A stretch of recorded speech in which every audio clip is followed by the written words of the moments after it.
Bəzən imanımızın zəiflədiyini hiss edirik. Sanki ruhumuz yorulub. Dualarımız əvvəlki kimi təsirli olmur.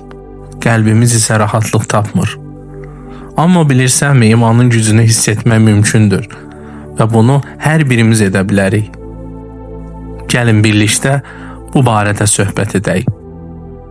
Əziz izləyicilər, bəhsimə burada ara verərək sizdən bir ricam olacaq. Əgər videolarımı bəyənirsinizsə, kanalımız yenidir, abunə olmağı və rəy bildirərək dəstək olmağınızı sizdən xahiş edirəm.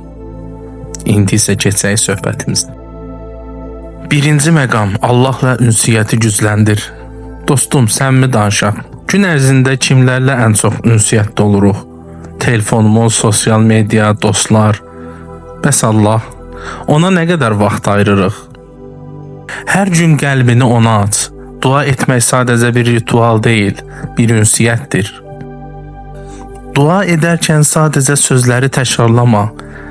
Onu hiss et, sanki qarşında ən yaxın dostun var.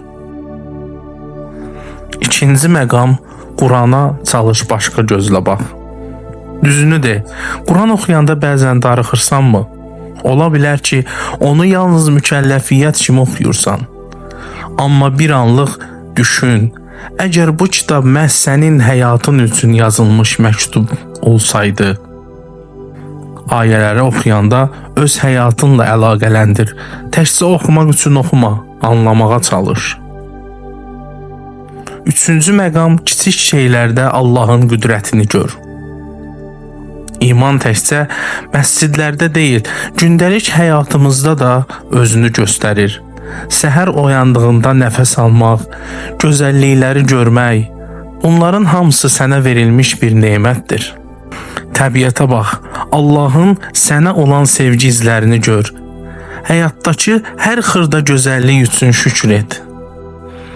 Dördüncü məqam, sınanmalara fərqli bax. Bəzən elə çətin anlar olur ki, sanki imanımız sınanır.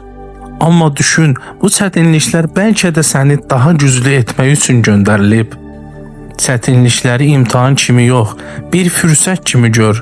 Allahın hər çətinlikdən sonra rahatlıq verdiyini unutma. İmanın gücünü hiss etmək üçün böyük dəyişikliklərə ehtiyac yoxdur. Kiçik addımlarla başla və görəcəksən ki, ruhun işıqlanır. Unutma, Allah sənin hər addımında yanındadır. Gəlin imanımızı birlikdə gücləndirək.